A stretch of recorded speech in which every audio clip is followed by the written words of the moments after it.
जी साथियों, आप सभी को नमस्कार। जय हिंद।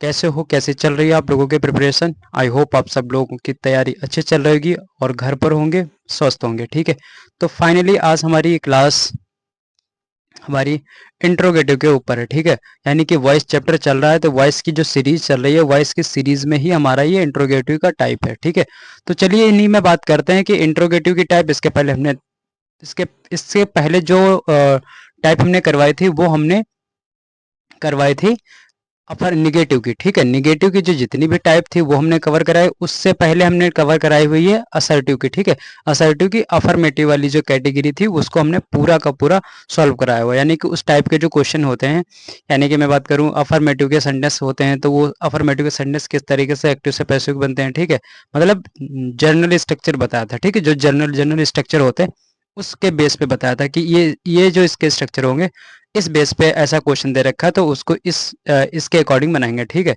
उसके बाद में फिर नेगेटिव वाली सारी जो टाइप थी वो हमने कवर कराई। ठीक है, नेगेटिव की जितनी भी टाइप थी वो कवर हो चुकी है। ठीक है, उसके बाद में आज हमारी इंट्रोगेटिव की टाइप है। तो इंट्रोगेटिव की जो टाइप है उसमें दो इंट्रोगेटिव की मैं जब बात करूं तो इंट्रोगेटिव में दो टाइप आती हैं। एक तो होती है हमारे यस या नो टाइप वाली, दूसरी होती है WH वर्ड वाली। ठीक है, यस या नो टाइप वाली तो कंप्लीट करवा देंगे, उसके साथ साथ में WH वर्ड वाली भी जो टाइप बचेगी वो भी इसी वीडियो में हम कवर कराने की कोशिश करेंगे। जितना हो सकेगा पॉसिबल उतना पूरा करवा देंगे इसी में। अगर थोड़ा बहुत अगर पॉइंट रह भी जाते हैं तो अगला जो क्लास आएगी अगली उस वाले में कवर करा देंगे।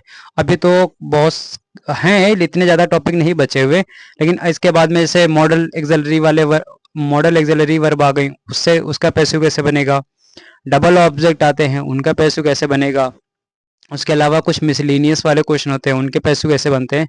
ठीक है, वो तो सारी के सारी जो क्वेश्चन जो टाइप है वो अभी आगे हम कवर करेंगे। फिलहाल अभी इस बात को इसको आगे देखिए कि इस टाइप के जो क्वेश्चन होंगे कैसे बनेंगे। देखो इसी में बात करूं तो इंट्रोगेटिव की, तो इंट्रोगेटिव में मेरे भाई इंट्रोगेटिव की दो टाइप हैं, आपके सामने लिखी हुई है। इंट्रोगेटिव की दो टाइप, एक तो होती है फर्स्ट टाइप में हम बोला लिखा गया यस या फिर नो टाइप। ठीक है, यस या नो टाइप का मतलब होता है आप उस टाइप में क्या होगी, यस या नो टाइप में सबसे पहले आपको हेल्पिंग वर्ब दिखेगी। ठीक है, किसी भी टेंस, कोई भी टेंस हो उस टेंस की जो हेल्पिंग वर्ब होगी वो सबसे पहले लिखी हुई मिलेगी। ठीक है, ठीक है, उसके अकॉर्डिंग यहाँ पे पता चलेगा कि हाँ ये यस या नो टाइप की कैटेगरी है। ठीक है, दूसरी बात है WH जो टाइप होती है, WH टाइप में मेरे भाई क्या होता है, इसमें सबसे पहले एक WH वर्ड आता है, WH वर्ड आता है, फिर उसके बाद में जो यस या नो टाइप वाली कैटेगरी होती है वो उसके बाद में पूरी कंप्लीट होती है। ठीक है, यानी कि सबसे पहले WH वर्ड, फिर उसके बाद में हेल्पिंग वर्ब, फिर उसके बाद में सब्जेक्ट, फिर वर्ब, फिर ऑब्जेक्ट, इस तरीके से। लेकिन डब्ल्यू यस या नो टाइप में इसमें ऐसे क्वेश्चन होते हैं जिसमें WH वर्ड ना आकर के सबसे पहले उसकी हेल्पिंग वर्ब होती है। ठीक है, हेल्पिंग वर्ब, फिर सब्जेक्ट, फिर उसके बाद में वर्ब, उसके बाद में ऑब्जेक्ट आता है। ठीक है, तो चलिए इसी टाइप को हम पहले कवर करते हैं। यस या नो टाइप ऐसी टाइप होती है जिसमें आप हाँ या ना में जवाब देते हो। ठीक है, लेकिन WH जो टाइप होती है उसमें आप हाँ या ना में जवाब नहीं दे सकते, उसमें आपको एक प्रॉपर रीजन बताना पड़ता है। ठीक है, लेकिन ये यस या नो टाइप होती है इसमें आप हाँ या ना का जवाब देते हो। ठीक है, जैसे फॉर एग्जांपल के साथ में आपको देखें, इसमें पहला स्ट्रक्चर जो है एक्टिव का क्या हो जाएगा। फर्स्ट पॉइंट पे अगर देखोगे तो यस या नो टाइप आपके सामने लिखी हुई है। ठीक है, यस या नो टाइप के जो क्वेश्चन होंगे वो इस तरीके से बनेंगे। किस तरीके से बनेंगे, देखिए सर, देखो ये आपके सामने लिखा हुआ एक्टिव का कुछ स्ट्रक्चर इस तरीके से होता है। ठीक है, एक्टिव का स्ट्रक्चर इस तरीके से लिखा हुआ, अगर एक्टिव की स्ट्रक्चर में आपको इस तरीके का कोई स्ट्रक्चर लिखा हुआ मिलता है, डू या डज। ठीक है, डू या डज से कोई कोई भी सेंटेंस की स्टार्टिंग हो रही है। ठीक है, किसी भी सेंटेंस की स्टार्टिंग डू या डज से हो रही है, उसके बाद में क्या आ रहा है, एक सब्जेक्ट आता है, फिर वर्ब, फिर उसके बाद में ऑब्जेक्ट। तो इसका जो पैसिव बनता है वो कुछ इस तरीके से बनता है जो कि नीचे दे रखा है। पहले ये ध्यान से समझ लो कि जो सब्जेक्ट होता है ना, अगर सब्जेक्ट सारा का सारा ये हेल्पिंग वर्ब है ना, वो सब्जेक्ट के अकॉर्डिंग लगेगी। सब्जेक्ट यदि मेरे भाई सिंगुलर है तो आप क्या लगाओगे, डज लगाओगे। यदि सब्जेक्ट प्लूरल है तो क्या कर दोगे, डू का यूज करोगे। ठीक है, उसके बाद में उसी के अकॉर्डिंग जिस जिस जैसा टेंस था उसी के अकॉर्डिंग आगे क्या, वर्ब भी लगती है। अगर हैज हैव वाला है टेंस, हैज हैव लिखी हुई है हेल्पिंग वर्ब, तो यहाँ वर्ब की थर्ड फॉर्म लगेगी। अगर हैड लगा हुआ तो यहाँ भी वर्ब की थर्ड फॉर्म लगेगी। ठीक है, यहाँ पे अगर डिड लिखा हुआ है तो यहाँ पे वर्ब की फर्स्ट फॉर्म लगेगी। मतलब कि यह है कि हेल्पिंग वर्ब जो होती है वो आगे हेल्पिंग वर्ब के अकॉर्डिंग आगे मेन वर्ब चलेगी, ठीक है। जैसी हेल्पिंग वर्ब वैसी मेन वर्ब, ठीक है। तो यहाँ क्या आ जाएगी, मेन वर्ब, उसके बाद में ऑब्जेक्ट। लेकिन जब इसका पैसिव बनाओगे तो पैसिव किस तरीके से बनता है, कुछ इस तरीके से पैसिव बनता है मेरे भाई। कैसे, सबसे पहले आपको क्या करनी है सर, पहले सबसे पहले हमें बी की फॉर्म यहाँ पे लिखनी पड़ेगी। किसकी फॉर्म, बी की फॉर्म लिखनी पड़ेगी। यहाँ बी की फॉर्म कौन सी आएगी, ठीक है। सबसे पहले यहाँ पे बी की फॉर्म आएगी। अब बी की फॉर्म डिपेंड करेगी, बी की फॉर्म कौन कौन सी है, तो बी की फॉर्म डिपेंड करेगी ऊपर वाली वर्ब के ऊपर। ऊपर की हेल्पिंग वर्ब कैसी हेल्पिंग वर्ब है, कौन सी हेल्पिंग वर्ब आई है, उसके अकॉर्डिंग बी की वर्ब यहाँ पे डिपेंड करेगी। फिर उसके बाद में जो ये ऑब्जेक्ट है, ये तो हमने कई बार बता रखा है, ये जो ऑब्जेक्ट है वो यहाँ आकर के क्या बन जाता है, यहाँ आकर के सब्जेक्ट बन जाता है। और सब्जेक्ट के ही अकॉर्डिंग यहाँ पे बी की फॉर्म लगेगी, ठीक है। वहां पे पता चलेगा सब्जेक्ट सिंगुलर है तो आप बी की फॉर्म सिंगुलर वाली लगाएंगे, अगर सब्जेक्ट प्लूरल है तो यहाँ बी की फॉर्म प्लूरल वाली लगाएंगे। बट यहाँ जो बी की फॉर्म आएगी वो डिपेंड करेगी ऊपर की एक्टिव की वर्ब के ऊपर, की एक्टिव की वर्ब कैसी है, ठीक है। उसके बाद में थर्ड फॉर्म तो लगेगा क्योंकि पैसिव बना रहे हैं तो पैसिव बनाएंगे तो बी की फॉर्म और प्लस वर्ब की थर्ड फॉर्म, तभी तो पैसिव बनेगा। और उसके बाद में क्या आ जाएगा, बाई के साथ में हम क्या कर देंगे, वो वाला जो सब्जेक्ट है ये वाला, ये यहाँ करके किस में चेंज हो जाएगा, ऑब्जेक्ट में चेंज हो जाएगा। और एंड में मेरे भाई क्या आएगा, यहाँ पे क्वेश्चन मार्क लगेगा, ठीक है। चलिए आपके सामने देखो बी की फॉर्म भी लिखी हुई है और डू की फॉर्म भी लिखी हुई है। पहले डू की फॉर्म देख लीजिए। यहाँ जो डू और डज की फॉर्म लिखी हुई है, ध्यान से अगर देखोगे तो पहले यहाँ पे हमने क्या लिखा, वर्ब की first form, second form, third form, fourth form and fifth form. Do की अगर फॉर्म देखोगे ना मेरे भाई, डू की फॉर्म, अगर डू की फॉर्म देखोगे तो यहाँ पे क्या लिखा हुआ है, डू लिखा हुआ है। जो कि डू जो है वो कैसी फॉर्म होती है, प्लूरल फॉर्म है। वैसे भी यहाँ पे देखो लिखा भी ऊपर गया है, वर्ब की जो फर्स्ट फॉर्म होती है वो कैसी फॉर्म होती है, वर्ब की फर्स्ट फॉर्म मेरे भाई प्लूरल फॉर्म होती है। कैसी हो जाएगी, प्लूरल हो जाएगी। अगर वर्ब की फर्स्ट फॉर्म प्लूरल फॉर्म होती है तो ये इसकी कैटेगरी में जितनी भी वर्ब आएंगी वो भाई प्लूरल ही होंगी, ठीक है। वो कैसी होंगी, प्लूरल ही होंगी। उसके बाद में ये कौन सी फॉर्म होती है, वर्ब की जो फिफ्थ फॉर्म होती है, इसको हमने कई बार बता रखा है, ये हमारी सिंगुलर वाली कैटेगरी होती है। अब इस कैटेगरी में जितनी भी वर्ब लिखी जाएंगी वो सारी की सारी कैसी होंगी, सिंगुलर होंगी। अब देखो यहाँ पे क्या लिखा हुआ है, डू लिखा हुआ है, और यहाँ पे क्या लिखा हुआ है, डज लिखा हुआ है। तो इसी को यहाँ तो ऊपर यूज किया गया एक्टिव में। एक्टिव में क्या लिखा हुआ है, एक्टिव में लिखा हुआ है डू और यहाँ लिखा हुआ है डज। लिखा गया कि नहीं लिखा हो गया, ऊपर डज लिखा, डू एंड डज का यूज किया गया सब्जेक्ट के मुताबिक। सब्जेक्ट जैसा सिंगुलर होगा वहां पे हम डू लगा देंगे, और सब्जेक्ट जैसा यदि हमारा सिंगुलर होगा तो वहां पे हम डज लगा देंगे। उसके बाद में देखो उसी के अकॉर्डिंग आपको बी की फॉर्म भी उसी की कैटेगरी में रखी गई है। बी की फॉर्म की अगर बात करें तो वर्ब की फर्स्ट फॉर्म में बी की फॉर्म कौन कौन सी आती है, तो बी एम आर, ये हमारी वर्ब की फर्स्ट फॉर्म में आती है बी की फॉर्म। सेकेंड फॉर्म की अगर बात करें तो सेकेंड फॉर्म में बी की जो फॉर्म होती है वॉज और वर आती है।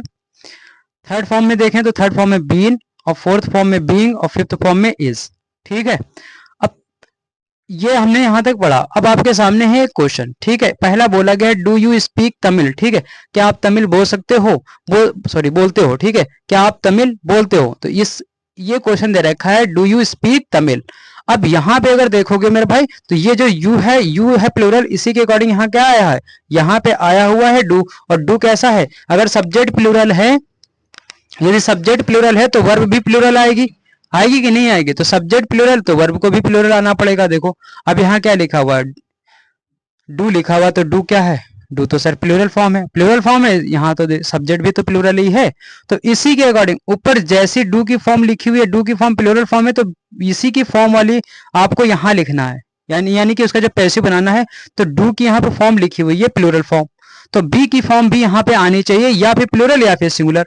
देखो ऊपर जो डू की फॉर्म आई हुई है वो वर्ब की फर्स्ट फॉर्म भी आई हुई है और वर्ब की फिफ्थ फॉर्म आई हुई है। कहने का तात्पर्य यह है कि जो ये एक्टिव में वर्ब की फर्स्ट फॉर्म भी और वर्ब की फिफ्थ फॉर्म दोनों फॉर्म आती हैं, डिपेंड करता है कि सब्जेक्ट कैसा है। यदि सब्जेक्ट सिंगुलर है तो डज, सब्जेक्ट प्लूरल है तो डू। और ये वर्ब की फिफ्थ फॉर्म कैसी होती है, सिंगुलर होती है। वर्ब की फर्स्ट फॉर्म कैसी होती है, प्लूरल होती है। अब मेरे भाई यहाँ पे क्या लिखा हुआ है, स्पीक, स्पीक क्या है, वर्ब है, और ये क्या है, तमिल, यानी कि ये है ऑब्जेक्ट, ठीक है। ये हमारा है ऑब्जेक्ट। अब ये जब ऑब्जेक्ट है तो ये क्या बनेगा, पैसिव में अगर देखोगे तो सबसे पहले बी की फॉर्म बोलेगी, सबसे पहले आप क्या लगाओगे, बी की फॉर्म। तो बी की फॉर्म यहाँ लगेगी। अब बी की फॉर्म वहां तो लगेगी, वो डिपेंड किस पे करेगा, सब्जेक्ट पे। सब्जेक्ट कैसा है, तो सब्जेक्ट क्या है, तमिल, क्योंकि इधर जाएगा तो तमिल बने, तमिल जो है वो सब्जेक्ट बन जाएगा, तो हम यहाँ लिख देंगे तमिल। और तमिल तो सब्जेक्ट है, अगर तमिल यहाँ पे सब्जेक्ट की पोजीशन पे आ गया तो इसके अकॉर्डिंग क्या लगेगी, बी की फॉर्म। और बी की फॉर्म लगेगी इसके अकॉर्डिंग। अब देखना है सब्जेक्ट तमिल जो है वो सिंगुलर है या प्लूरल है। तो मेरे भाई जो तमिल है वो क्या है, वो तो सिंगुलर है। अगर ये सिंगुलर है तो क्या करोगे, अब सिंगुलर है तो सिंगुलर के लिए बी की फॉर्म कौन कौन सी, या फिर ये वाली और या फिर ये वाली। लेकिन ये वाली जो वर्ब की फर्स्ट फॉर्म लिखी हुई है ये तो प्लूरल की फॉर्म में आती है, और ये वर्ब की जो फिफ्थ फॉर्म लिखी हुई है सिंगुलर में आती है। तो डज यहाँ लिखा हुआ था, डज भी सिंगुलर होता है और इज भी सिंगुलर, तो इज मेरे भाई यहाँ क्या आ जाएगा, यहाँ इज आ जाएगा। ठीक है, इज तमिल। फिर इसके बाद में क्या है, हमने बी की फॉर्म यहाँ लिख दी। ठीक है, बी की फॉर्म लिख दी। अब इसके आगे क्या लिखनी है, वर्ब की थर्ड फॉर्म लिखनी है, यहाँ ये वाली। तो स्पीक की थर्ड फॉर्म क्या हो जाएगी, स्पोकन। और बाय लिख करके वो जो सब्जेक्ट है वो यहाँ आकर के किस में चेंज हो जाएगा, कहीं ना कहीं ऑब्जेक्ट में चेंज हो जाएगा। तो इस तरीके से बन जाएगा is Tamil spoken by you, ये इसका पैसू बनेगा। अगला क्वेश्चन एक और है आपके सामने, बोला ये गया है डज सुरभि लव मी। ठीक है, डज सुरभि लव मी, क्या सुरभि मुझसे प्रेम करती है। ठीक है, ये क्वेश्चन आपके सामने है। क्या बोला गया, डज सुरभि लव मी। इसका पैसे जब बनाओगे तो कैसे बनाओगे मेरे भाई, सुरभि देखो देखो तो सुरभि तो सिंगुलर है, अगर सिंगुलर है तो इसीलिए तो यहाँ पे डज आया हुआ है, सुरभि सिंगुलर इसीलिए यहाँ डज आया हुआ। तो इसका जो पैसिव बनाओगे तो ये जो मी है ना, ये मी, तो ये मी कहीं ना कहीं यहाँ करके सब्जेक्ट बनेगा, तो ये आई ले लेगा, आई बन जाएगा। और आई के अकॉर्डिंग आपको क्या लगानी है, आई के अकॉर्डिंग आपको बी की फॉर्म लगानी है। अब बी की फॉर्म लगानी है, ऊपर ऊपर डू की फॉर्म डज थी, ऊपर डू की फॉर्म सिंगुलर वाली आई थी, क्यों, क्योंकि सब्जेक्ट सिंगुलर था। अब यहाँ देखो आई है, तो आई के लिए बी की फॉर्म कौन सी आएगी, आई के लिए बी की फॉर्म मेरे भाई या फिर ये वाली इधर वाली आएगी, या फिर इधर वाली आएगी। अब इधर वाली इसलिए नहीं आएगी क्योंकि इज लगता है जब सब्जेक्ट सिंगुलर होता है। ठीक है मेरे भाई, जब सब्जेक्ट सिंगुलर होता है तो इज लगता है, और आर जब लगाएंगे जब सब्जेक्ट क्या होगा, प्लूरल होगा। और बी कब लगाते हैं, जब जब कौन सा केस चल रहा हो, जब हम फ्यूचर की बात कर रहे होंगे या फिर मॉडल वाले सेंटेंस बना रहे होंगे। ठीक है, वहां पर एम लगता है मेरे भाई आई के साथ में, तो यहाँ वहां क्या आया हुआ है, एम आया हुआ है, तो इसी के अकॉर्डिंग सॉरी आई आया हुआ है, तो इसी के अकॉर्डिंग क्या आ जाएगा, यहाँ पर एम आ जाएगा, एम आई। और फिर उसके बाद में बी की इसकी थर्ड फॉर्म लगानी है, तो इसकी थर्ड फॉर्म क्या हो जाएगी, लव्ड हो जाएगी, लव्ड। और बाई सुरभि इधर आ जाएगा, एंड में क्या हो जाएगा, क्वेश्चन मार्क लग जाएगा। आई होप यहां तक तो आपको क्लियर हो गया होगा। ठीक है, आगे देखते हैं। आगे नेक्स्ट टाइप में क्या बोला गया, नेक्स्ट टाइप जो है वो भी बहुत ही आसान है। ठीक है, इस नेक्स्ट टाइप में हमने क्या करा, इसमें प्रेजेंट और पास्ट, यानी प्रेजेंट और पास्ट कॉन्टिन्यूअस के दोनों के दोनों जो स्ट्रक्चर है उसको हमने यहाँ पर लिखा हुआ है। एक्टिव में क्या हो जाएगा, एक्टिव में अगर आपको कहीं पर is am are was were लिखा हुआ मिलता है और फिर सब्जेक्ट, और जब इज एम आर लिखा हुआ मिलता है तो मेरे भाई उसके बाद में वर्ब की कौन सी फॉर्म आती है, फोर्थ फॉर्म आती है। और ये जो ऑब्जेक्ट है ये इधर आ जाएगा। अब ये ऑब्जेक्ट जो है पैसों में जब जाओगे तो पैसों में क्या बनेगा, ऑब्जेक्ट जो है मेरे भाई सब्जेक्ट बनेगा। सारी की सारी बी की फॉर्म हमने क्या कर दी, यहाँ लिख दी। ठीक है, एक मिनट, ये हेल्पिंग वर्ब लिख दी, बी की फॉर्म तो आगे आएगी ना, तो ये हमने क्या लिख दी, हेल्पिंग वर्ब लिख दी। ये बी की फॉर्म भी है और हेल्पिंग वर्ब भी बन गई, क्योंकि ऊपर हेल्पिंग वर्ब के रूप में ये सारी आई हुई, तो ये नीचे क्या बनेंगी, हेल्पिंग वर्ब के रूप में ही रहेंगी। उसके बाद में ये जो ऑब्जेक्ट है ना मेरे भाई, ये जो ऑब्जेक्ट है वो यहाँ आकर के सब्जेक्ट में चेंज हो जाएगा, हो गया। और बी की फॉर्म यहाँ आ जाएगी, डिपेंड करेगी ऊपर की एक्टिव की वर्ब कैसी, ऊपर की एक्टिव की वर्ब फोर्थ फॉर्म वाली है, तो यहाँ बी की भी फॉर्म कैसी आएगी, फोर्थ फॉर्म वाली आएगी। तो यहाँ देखो, उसके बाद में वर्ब की थर्ड फॉर्म, ठीक है, बाई के साथ में ये वाला जो सब्जेक्ट है वो यहाँ करके क्या बन जाएगा, ऑब्जेक्ट बन जाएगा। ठीक है, अब देखो बी की फॉर्म बोला गया, वर्ब की फोर्थ फॉर्म है, तो बी की भी फोर्थ फॉर्म वाली ढूंढो। वर्ब की फोर्थ फॉर्म कहाँ, ये लिखी हुई बी की, तो बी की फोर्थ फॉर्म वाली में देखेंगे तो ये बीइंग आएगा। ठीक है, क्या आएगा, बीइंग आएगा यहाँ पर। जब इसका पैसिव बनाओगे तो कैसे बनाएंगे, पैसिव के लिए आपके सामने क्वेश्चन है, वॉज सी कुकिंग फूड। ठीक है, वॉज सी कुकिंग फूड, क्या वह खाना पका रही थी। ठीक है, क्या वह खाना पका रही थी, तो इसका पैसिव कैसे बनाएंगे, देखो यहाँ पे देखो वॉज लिख रखा है, वॉज। ठीक है, या क्या रखा है, वॉज लिख रखा है। अब ये वॉज लिख रखा है तो इसका मतलब एक ऊपर क्या लिख रखा हो, यहाँ अगर वॉज आया हुआ है तो वॉज के साथ में कौन सी फॉर्म आई हुई है, सर वॉज के साथ में आईएनजी वाली फॉर्म आई, तो बी की भी आईएनजी वाली फॉर्म लगेगी, तो फूड इधर आ जाएगा। ठीक है, फूड इधर आ जाएगा, फूड सिंगुलर है तो इसके अकॉर्डिंग क्या लग जाएगा, वॉज, तो वॉज फूड। और ये कौन सी फॉर्म है, आईएनजी वाली फॉर्म, तो बी की भी आईएनजी वाली फॉर्म क्या आ जाएगी, बीइंग हो जाएगी, बीइंग। और कुक की थर्ड फॉर्म क्या हो जाएगी, कुक्ड हो जाएगी। और बाई के साथ में ये जो सी है वो इधर आकर के किस में चेंज हो जाएगा, हर में, एंड में क्वेश्चन मार्क लग जाएगा। ठीक है, अगला क्वेश्चन, अगला क्वेश्चन आपके सामने है, आर दे प्लेइंग मैच। ठीक है, आर दे प्लेइंग मैच, इसको कैसे बनाओगे, आर लिखा हुआ है और ये कौन सी फॉर्म आई हुई है, आईएनजी वाली फॉर्म आई हुई है, प्ले में आईएनजी लगा हुआ है, तो बी की भी फॉर्म आईएनजी वाली, और क्या लिखा हुआ, मैच, तो मैच यहां इधर जब सब्जेक्ट बनेगा, मैच यहाँ पे जब सब्जेक्ट बनेगा तो इसी के अकॉर्डिंग हेल्पिंग वर्ब क्या लग जाएगी, सिंगुलर वाली लग जाएगी, क्योंकि मैच क्या है, सिंगुलर है, तो इज मैच, और इसकी बी की फॉर्म क्या आ जाएगी, बीइंग, और प्ले की थर्ड फॉर्म हो जाएगी प्लेड, और बाई के साथ में हम क्या लिख देंगे, दे का क्या लिख देंगे मेरे भाई, देम लिख देंगे, एंड में क्वेश्चन मार्क लगा देंगे। आई होप आप लोगों को तो यहाँ तक समझ में आ गया होगा। अगली टाइप देखो, अगली नेक्स्ट टाइप में क्या है, नेक्स्ट टाइप में ये है, नेक्स्ट टाइप में अगर इसका एक्टिव का स्ट्रक्चर कुछ इस तरीके से आपको कहीं पे दिखता हुआ है, लिखा हुआ दिखता है, कैसा, कुछ इस तरीके से आपको एक्टिव का स्ट्रक्चर लिखा हुआ मिलता है, हैज, हैव, हैड, यानी कि इस टाइप में हमने प्रेजेंट परफेक्ट और पास्ट परफेक्ट दोनों को हमने कवर कर दिया, और फिर उसके बाद में सब्जेक्ट वर्ब की थर्ड फॉर्म, कौन सी फॉर्म, वर्ब की थर्ड फॉर्म, फिर ऑब्जेक्ट, ऑब्जेक्ट क्या बन जाएगा, देखो हैज, हैव, हैड बाहर आ जाएगा, उसी के अकॉर्डिंग यहाँ तक सेम रहेगा। फिर क्या कर दोगे, ये जो सब्जेक्ट, ये जो ऑब्जेक्ट है वो सब्जेक्ट बन जाएगा, और यहाँ बी की फॉर्म लगेगी ऊपर के अकॉर्डिंग, एक्टिव की वर्ब कैसी, यहाँ बी की वर्ब वही आएगी, ये जो सब्जेक्ट है वो यहाँ आकर के क्या बन जाएगा, ऑब्जेक्ट बन जाएगा, और यहाँ वर्ब की तो थर्ड फॉर्म लगेगी, बी प्लस वर्ब की थर्ड फॉर्म पैसिव बनेगा।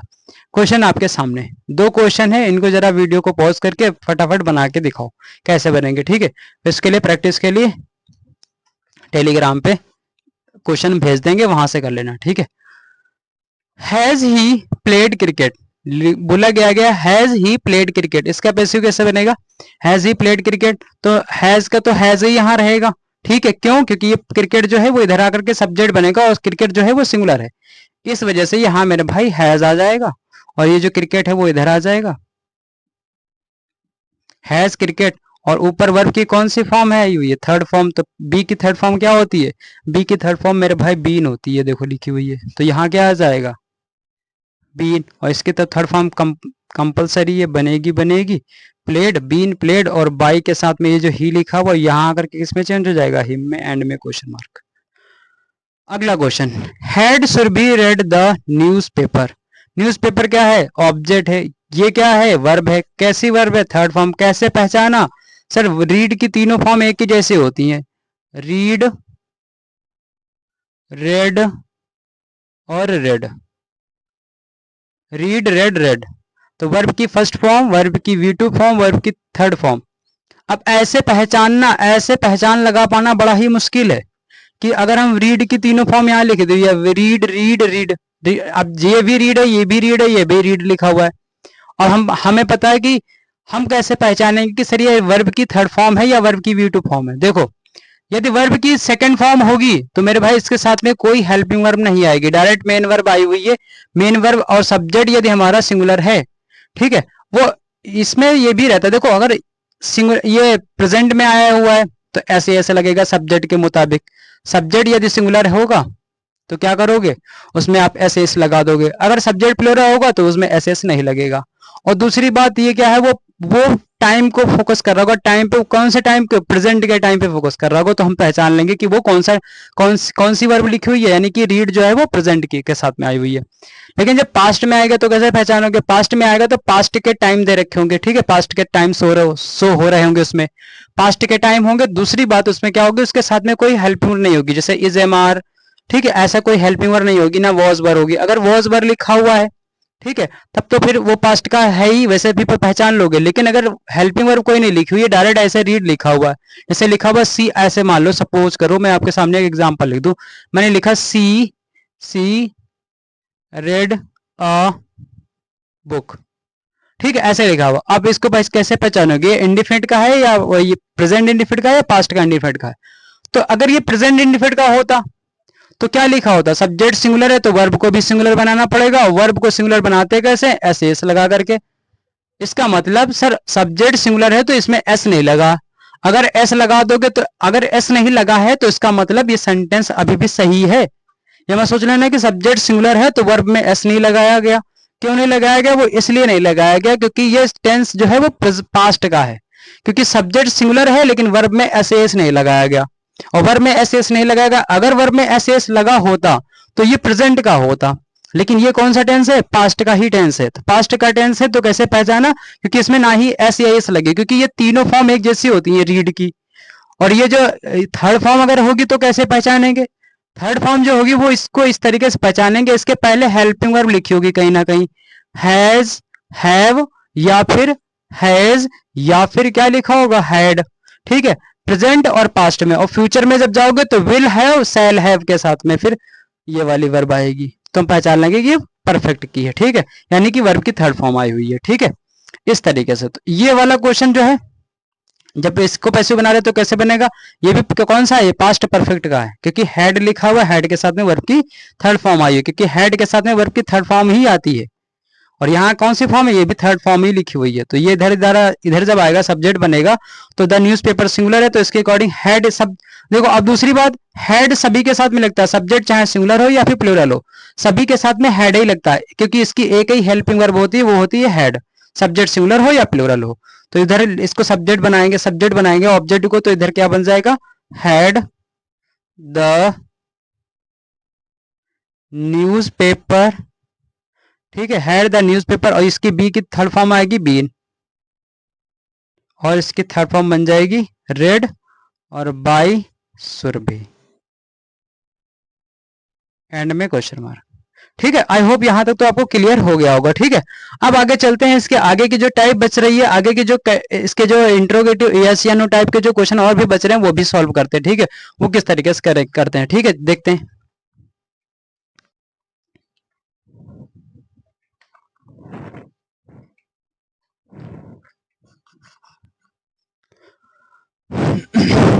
चलिए देखिए, इसमें जो क्वेश्चन है, आगे की जो टाइप है वो क्या टाइप है। ठीक है, यहाँ तक जो हमने इसके पहले पढ़ रखे, उसके बाद में ये अगली टाइप है। ठीक है, अगली टाइप में क्या है? नेक्स्ट टाइप में देखो, अब उस टाइप में जो है, इस टाइप का अगर स्ट्रक्चर होता है, ठीक है, अगर इस तरीके से आपको कहीं पे स्ट्रक्चर दिखता हुआ है, क्या लिखा हुआ?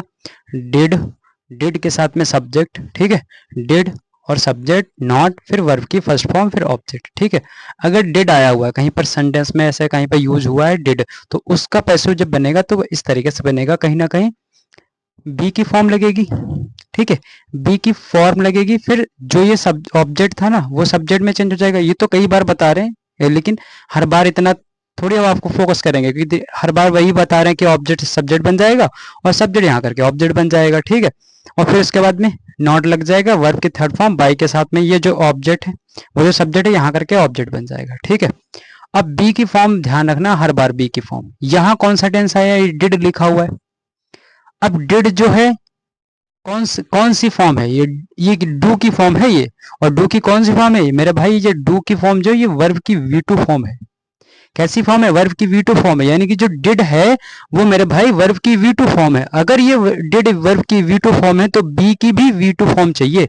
बी की भी कौन सी फॉर्म चाहिए? वर्ब की V2 फॉर्म चाहिए। जैसा ऊपर टेंस है वैसे ही नीचे टेंस रहेगा, बदलेगा नहीं। तो बी की V2 फॉर्म क्या होती है? सर बी की V2 फॉर्म तो आपने बहुत अच्छे तरीके से बता रखा है सर, वॉज या फिर वर होती है। अब इन दोनों में से कोई एक लगेगी। ठीक है, वॉज लगता है जब सब्जेक्ट कैसा हो? जब मेरे भाई सब्जेक्ट क्या हो? सिंगुलर हो। और वर का यूज जब होता है जब सब्जेक्ट कैसा हो? प्लूरल हो। ठीक है, इस तरीके से क्वेश्चन दे रखा है आपके सामने, डिड यू कॉल हिम? क्या तुमने उसे बुलाया? ठीक है, क्या तुमने उसे बुलाया? अब ये है हमारा क्वेश्चन आपके सामने दिया गया। अब इसका जो पैसिव बनाओगे तो कैसे बनाओगे? सर यहाँ पे डिड दे ही रखा है, यू दे रखा है, और ये कॉल जो है वर्ब है, और ये हिम जो है इस वाली वर्ब का ऑब्जेक्ट है। ठीक है, अब इसका जो पैसिव बनाओगे तो हिम जो है इधर आकर के कहीं ना कहीं ही में चेंज हो जाएगा, ही। और ही कैसा है? सिंगुलर है। अगर ही सिंगुलर है तो क्या लगाओगे? ये भी, ये दोनों के दोनों कौन सी फॉर्म है? वर्ब की V2 फॉर्म है। और यहाँ ऊपर कौन सा था, ये वाला कौन सा टेंस है, ये भी वर्ब का V2 फॉर्म वाला टेंस है। ठीक है, इसका मतलब यहाँ पे V2 फॉर्म, ऊपर भी V2 फॉर्म। अब V2 फॉर्म दोनों में से कोई एक लगेगी, डिपेंड करेगा सब्जेक्ट कैसा है। सब्जेक्ट यदि सिंगुलर है तो क्या लगा दोगे, वॉज। सब्जेक्ट यदि प्लूरल है तो क्या लगा दोगे, वर। सब्जेक्ट क्या है यहाँ, ही कैसा है, सिंगुलर है, तो यहाँ क्या आएगा मेरे भाई, यहाँ आएगा वॉज। ठीक है, वॉज ही। उसके बाद में बी की फॉर्म लगा दी, सब्जेक्ट भी लिख दिया। नॉट, अगर नॉट है तो नॉट लगा देना। ठीक है, मेरे पास यहाँ पे नॉट लिखा नहीं है, आप यहाँ पे अगर नॉट लिख सकते थे, कैसे लिखते, डिड यू नॉट। ठीक है, अगर यहाँ पे सेंटेंस निगेटिव का स्ट्रक्चर बनाया लेकिन यहाँ हमने नॉट नहीं लिखा, तो यहाँ पे आप क्या कर लीजिए, यहाँ पे नॉट को मेंशन कर लीजिए। ठीक है, तो did you not call him, तो इसका जो पैसिव बनाएंगे वॉज ही, फिर यहाँ पे आ जाएगा हमारा नॉट, फिर कॉल की थर्ड फॉर्म हो जाएगी कॉल्ड, और उसके बाद में बाई, और यू जो है वो ऑब्जेक्ट बन जाएगा करके, लेकिन एंड में क्वेश्चन मार्क लगेगा। ठीक है, चलो यहां तक तो हमारी नेगेटिव की सारी जो टाइप थी वो कवर हो गए। इसके बाद में देखो फ्यूचर की जो टाइप है वो भी कुछ इसी तरीके से रहेंगी। फ्यूचर के ज्यादा क्वेश्चन आपके एग्जाम में देखने को नहीं मिलेंगे। ठीक है, इतना ज्यादा होंगे नहीं, लेकिन हम प्रैक्टिस में क्या करवा देंगे, फ्यूचर के भी कुछ क्वेश्चन डाल देंगे। ठीक है, नेगेटिव टाइप में जो प्रैक्टिस के लिए होंगे। आगे जो टाइप है मेरे भाई वो है WH क्वेश्चंस की। ठीक है, अब आते हैं WH क्वेश्चंस। WH क्वेश्चंस कौन से होते हैं और WH जो क्वेश्चन है उस पर डिपेंड जो क्वेश्चन होते हैं उनको कैसे सॉल्व करते हैं वो देखिए। देखो सबसे पहले इसमें दो रूल्स होते हैं, एक होता है जनरल रूल। ठीक है, एक जनरल और दूसरा स्पेशल। जनरल और स्पेशल में क्या है, मैं थोड़ा सा और इसको थोड़ा सा एलेबोरेट करके बताऊं कि जो WH जो क्वेश्चंस है ना, वो WH क्वेश्चंस को यहाँ पे लिखा गया अलग अलग दो तरीके से, हमने इसको क्या कर दिए, डिवाइड कर दिए। एक तो जनरल रूल में और एक स्पेशल रूल में। यानी कि जनरल रूल मतलब सामान्य। ठीक है, जहां कहीं पर भी आपको व्हाई, वेयर, व्हेन और हाउ लिखा हुआ दिखता है। ठीक है, यानी कि ये WH वर्ड हैं जितने के जितने, और ये कहीं पर यूज किए गए, कहीं पर WH वर्ड जैसे व्हेन आ गया या हाउ आ गया या व्हाई हो गया, तो इनके जो एक्टिव से जो पैसिव बनेंगे वो एकदम नॉर्मल है, सामान्य। जैसा व्हेन का एक पैसिव बनेगा वैसे हाउ का, वैसे ही व्हाई का भी बनेगा। ठीक है, इसीलिए इनको जनरल रूल कहा गया। जनरल रूल यानी कि सामान्य, एक ही जैसे हैं। इनके जब एक्टिव से जो पैसिव बनाओगे कुछ कोई बस बदलाव नहीं, बस ये जैसे लिख रखा। देखो यहाँ जो यहाँ से अगर देखोगे और यहाँ से क्वेश्चन को, यहाँ क्या लिख रखा, व्हाई, यहाँ हाउ, और यहाँ क्या लिख रखा, व्हेन। इसके बाद वाला सेंटेंस देखो, ये वाला कहीं ना कहीं जब सेंटेंस इसके बाद वाला देखोगे, ये क्या देख रहे हैं, WH वर्ड ही तो है, सभी में देखो WH वर्ड है, ये सबके सब WH वर्ड है। बस ये क्या है, व्हेन है, यहाँ हाउ है, यहाँ व्हाई है। जब पैसिव बनेगा ना, ये व्हेन लिखा तो व्हेन ही रह जाएगा। और ये है सेम, ये जो इधर वाला जो पैटर्न है, ये इधर वाला जो सेंटेंस है ना, वो किसके अकॉर्डिंग बदलेगा, जैसे यस या नो टाइप वाले क्वेश्चन में बदलाव होता है वैसे ही। ये ऑब्जेक्ट है वो सब्जेक्ट बन जाएगा, ये सब्जेक्ट है ये ऑब्जेक्ट बन जाएगा, इसकी थर्ड फॉर्म लगेगी, यहाँ बी की फॉर्म आएगी, और इसके अकॉर्डिंग यहाँ पे टेंस बदलता जाएगा। कैसा ये टेंस है, प्रेजेंट का है, पास्ट का, जैसा भी होगा वो उसके अकॉर्डिंग पैसे बदलता जाएगा। यहाँ पे व्हेन और हाउ, भाई ये सेम ही रहेंगे, इसीलिए जनरल रूल है, मतलब कहीं पे इसमें कोई बदलाव नहीं। लेकिन जब हम स्पेशल रूल की बात करेंगे, स्पेशल रूल में क्या होता है, होम का जो क्वेश्चन होता है, होम से कुछ अलग तरीके से क्वेश्चन बनता है, एक्टिव से पैसिव। हु के कुछ अलग तरीके से बनते हैं। ठीक है, एक सेम नहीं है, व्हाट का अलग बनेगा, विच का अलग टाइप से बनेगा, हुज का अलग टाइप से। लेकिन विच और हु का सेम ही एक जैसा ही बनता है, जैसे विच का क्वेश्चन बन आएगा वैसे हुज का भी आएगा। ठीक है, विच और हुज के जैसे भी क्वेश्चन आते हैं एक्टिव से पैसिव बनाने के लिए, वो उनके एक ही होते हैं, सेम होते हैं, इनमें कोई बदलाव नहीं होता। ठीक है, ये दोनों एक सेम जैसे बनते हैं, बट ये रहेंगे स्पेशल रूल में। हु का अलग तरीके से स्ट्रक्चर उसका एक्टिव पैसिव बनता है, व्हाट का अलग तरीके से बनता है। ठीक है, तो ये कुछ अलग अलग तरीके से बता रहे हैं कि बहुत अच्छे तरीके से इसको समझना, क्योंकि ये जो रूल है ना, ये वाले स्पेशल रूल वाले के जो WH वर्ड हैं, बहुत ही आराम से और बहुत ही ध्यान से समझना, क्योंकि इसके जो क्वेश्चन हैं बहुत ज्यादा देखने को मिलते हैं। क्वेश्चन में जैसे हु से रिलेटेड क्वेश्चन पूछ लेता है, या व्हाट से पूछ लेगा, विच या हु से बहुत रेयर केस में पूछता है, हु आ गया तो आ गया, अदरवाइज नहीं आ गया। ठीक है, अब पहले इनको देखो, पहले इसका स्ट्रक्चर देख लीजिए। एक्टिव का स्ट्रक्चर क्या होता है, सबसे पहले अगर जनरल रूल की बात करें तो जनरल वालों को पहले क्या कर ले, सॉल्व कर ले, एक्टिव से और पैसिव। ठीक है, एक्टिव में क्या होगा, व्हाई होगा, वेयर, व्हेन, हाउ, जो भी जितने भी WH वर्ड हैं वो यहाँ आ जाएंगे। फिर उसके बाद में हेल्पिंग वर्ब भी अब यहाँ हेल्पिंग वर्ब डिपेंड करेगी टेंस कैसा वाला था, कैसा टेंस है। प्रेजेंट का टेंस है, प्रेजेंट इंडिफिनिट वाला है तो यहाँ डू डज आएगा। अगर प्रेजेंट कॉन्टिन्यूअस है तो यहाँ इज एम आर आएगी। यदि यहाँ पे पास्ट इंडिफिनिट है तो यहाँ डिड लिखा होगा। अगर यहाँ पे पास्ट कॉन्टिन्यूअस है, ये पास्ट कॉन्टिन्यूअस टेंस है तो यहाँ पर क्या लिखा होगा, वॉज वर लिखा होगा। अब वो सारी की सारी जो हेल्पिंग वर्ब होगी ना, ये सब्जेक्ट के अकॉर्डिंग डिपेंड करेगी कि सब्जेक्ट कैसा है। अगर सब्जेक्ट सिंगुलर है तो उसी के अकॉर्डिंग यहाँ सिंगुलर वाली हेल्पिंग वर्ब, सब्जेक्ट प्लूरल है तो यहाँ प्लूरल वाली हेल्पिंग वर्ब। फिर इस वाली वर्ब को देखते हुए, इस वाली हेल्पिंग वर्ब को देखते हुए आगे मेन वर्ब आएगी। मेन वर्ब डिपेंड करेगी कि इधर कौन सा टेंस है। यहाँ पे वॉज वर लिखा हुआ तो यहाँ वर्ब की फोर्थ फॉर्म आएगी। यहाँ लिखा हुआ डू डज लिखा हुआ यहाँ पे फर्स्ट फॉर्म आएगी। ठीक है, उसी तरीके से यहाँ हैज हैव लिखा है तो यहाँ वर्ब की थर्ड फॉर्म आएगी। ध्यान से बात समझ में आ रही है या नहीं आ रही? तो इसका मतलब ये है कि ये वाली जो हेल्पिंग वर्ब होगी आगे हेल्पिंग वर्ब के अकॉर्डिंग आगे मेन वर्ब चलेगी। जैसी हेल्पिंग वर्ब होगी ना वैसे ही मेन वर्ब होगी। यानी कि बेसिकली ये जो हेल्पिंग वर्ब होती है ना, ये हेल्प करती है मेन वर्ब की, यानी कि मेन वर्ब की सहायता करती है। तो जहां इज एम आर लिखा हुआ तो यहाँ आईएनजी वाली फॉर्म आएगी। वॉज वर लिखा तब भी आईएनजी वाली फॉर्म आएगी। यहाँ अगर हैड लिखा हुआ है तो वर्ब की थर्ड फॉर्म आएगी। ठीक है, और यहाँ पे अगर हैज हैव लिखा तो यहाँ भी वर्ब की थर्ड फॉर्म आएगी। उसके बाद में ऑब्जेक्ट आएगा, और ऑब्जेक्ट कहीं ना कहीं क्या होता है, सब्जेक्ट बनता है। और पैसे में क्या होगा, जैसे कि जैसे डब्ल्यूएच वर्ड लिखे हुए ना, ये वाले मेरे भाई, ये जैसे कि जैसे डब्ल्यूएच वर्ड लिखे सेम क्या कर दो, इनको वहीं सेम लिख दो। वही लिखा होगा तो वही लिख देना। एक्टिव में पैसिव में भी वही लिख देना। अगर एक्टिव में वेयर है तो पैसिव में भी वेयर ही रहेगा। एक्टिव में अगर वैन है तो पैसिव में वैन आ जाएगा। एक्टिव में अगर हाउ है तो पैसिव में भी हाउ हो जाएगा। ठीक है, सारा खेल है ये वाला इधर। और इसमें मेन जो खेल है वो पूरा बी की फॉर्म का है। बस बी की फॉर्म चेंज होती रहेगी ऊपर के एक्टिव के टेंस को देखते हुए, क्योंकि ये वाला जो ऑब्जेक्ट है वो यहाँ आकर के सब्जेक्ट बन जाएगा। यहाँ पे हमने ऑब्जेक्ट ही लिख दिया, यहाँ पे आप सब्जेक्ट लिख लेना। ठीक है, इसको काट करके जो कि क्या बनेगा, सब्जेक्ट बनेगा। ये वाला जो सब्जेक्ट है वो यहाँ आकर के क्या बन जाएगा मेरे भाई, और सब्जेक्ट नहीं, यहाँ क्या बन जाएगा, ये ऑब्जेक्ट बन जाएगा।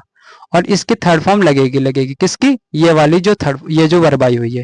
और ये हेल्पिंग वर्ब ये हेल्पिंग वर्ब बदलती जाएगी इस सब्जेक्ट के अकॉर्डिंग कि सब्जेक्ट कैसा है।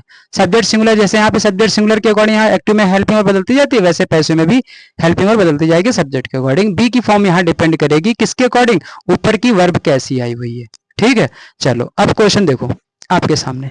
पहला क्वेश्चन है, जरा देखो, बोला गया है when does he write a letter. ठीक है, when does he write a letter, वह पत्र कब लिखता है। ठीक है, वह पत्र कब लिखता है, तो इसका जो पैसिव बनाएंगे तो बहुत आसान है। डब्ल्यूएच वर्ड है मेरे भाई, डब्ल्यूएच वर्ड को वहीं पर ऐसे लिख दो, कुछ नहीं, इसमें कुछ नहीं करना। ठीक है, ये जो ऑब्जेक्ट है वो इधर जाकर के सब्जेक्ट बनेगा, लेकिन यहाँ आएगी बी की फॉर्म। ऊपर डिपेंड करेगा ऊपर की वर्ब कैसी है मेरे भाई। ऊपर की तो ये डज लिखी हुई है, डज कौन सी वर्ब होती है मेरे भाई, डू की ये पांचवी फॉर्म है। तो यहाँ जो लेटर है ना, ये इधर जब आएगा अ लेटर तो सिंगुलर है, और यदि अ लेटर सिंगुलर है तो इसके बी की फॉर्म सिंगुलर वाली लाओ।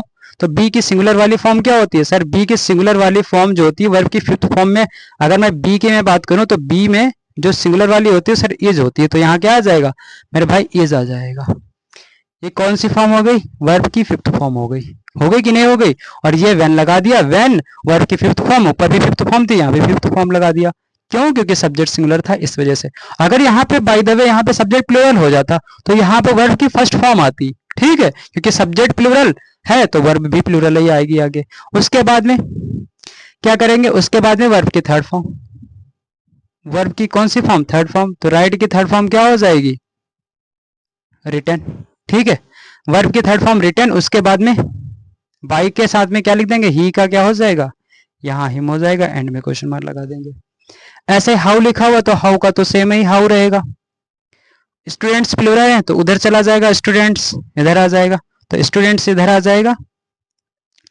अब देखो यहाँ पर जो देखो वॉज वर लिखा हुआ, और यहाँ कौन सी फॉर्म आई हुई है, वर्ब की आईएनजी वाली फॉर्म आई। तो यहाँ भी बी की फॉर्म यहाँ आएगी, ये हेल्पिंग वर्ब यहाँ चेंज हो जाएगी।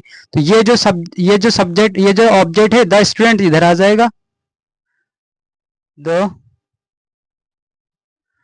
स्टूडेंट्स के अकॉर्डिंग क्या हो जाएगा, वर। तो हाउ वर द स्टूडेंट्स। अब यहाँ बी की फॉर्म लगेगी, बी की फॉर्म डिपेंड करेगा ऊपर की वर्ब के ऊपर। ठीक है, ऊपर की वर्ब कैसी, तो बी की फॉर्म यहाँ क्या आ जाएगा, हाउ वर द स्टूडेंट्स, और यहाँ आ जाएगा बीइंग। फिर टीच की थर्ड फॉर्म क्या हो जाएगी, टॉट, टॉट बाई, और सी का क्या हो जाएगा, हर, एंड में क्वेश्चन मार्क। अगला वाई दे रखा है तो वाई का वाई ही रहेगा same. Why did he join NDA, ठीक है, उसने एनडीए ज्वाइन क्यों किया, ठीक है, उसने एनडीए क्यों ज्वाइन किया। तो अब इसका जो पैसे बनाओगे तो वाई का तो वाई रहेगा, एनडीए इधर आ जाएगा, एनडीए, एनडीए के अकॉर्डिंग यहाँ डिड लिखी हुई, डिड कौन सी फॉर्म लिखी है, डू की सेकंड फॉर्म लिखी हुई है मेरे भाई, डू की ये डिड जो है ना, ये कौन सी फॉर्म है, ये V2 फॉर्म है, तो बी की भी V2 फॉर्म चाहिए, बी की भी हमें V2 फॉर्म चाहिए, तो क्या होगी बी की V2 फॉर्म, तो बी की V2 फॉर्म हो जाएगी, बी की V2 फॉर्म हो जाएगी वॉज या फिर वर, ठीक है, एनडीए सिंगुलर है तो यहाँ आ जाएगा वॉच, तो वाई वॉज एनडीए, ज्वाइन की थर्ड फॉर्म क्या हो जाएगी, ज्वाइंड, और बाई ही जो है इधर आकर के किस में चेंज हो जाएगा, हिम में, एंड में क्वेश्चन मार्क लगा देंगे, ठीक है। आई होप आप लोगों को तो यहाँ तक तो क्लियर हो गए होंगे। इसके अब हैं जो क्वेश्चन जो प्रैक्टिस वो टेलीग्राम पे अभी हम भेज रहे हैं, और इसके जो क्या बोल रहे हैं इसका इसकी जो पीडीएफ है, ठीक है, इसकी जो पीडीएफ है वो पीडीएफ भी टेलीग्राम पे मिल जाएगी, और इसके बाद में इसके जो क्वेश्चन है वो पीडीएफ टेलीग्राम पे मिलेंगे, ठीक है। तो चलिए मिलते हैं अगली क्लास में, तब तक के लिए जय हिंद, नमस्कार।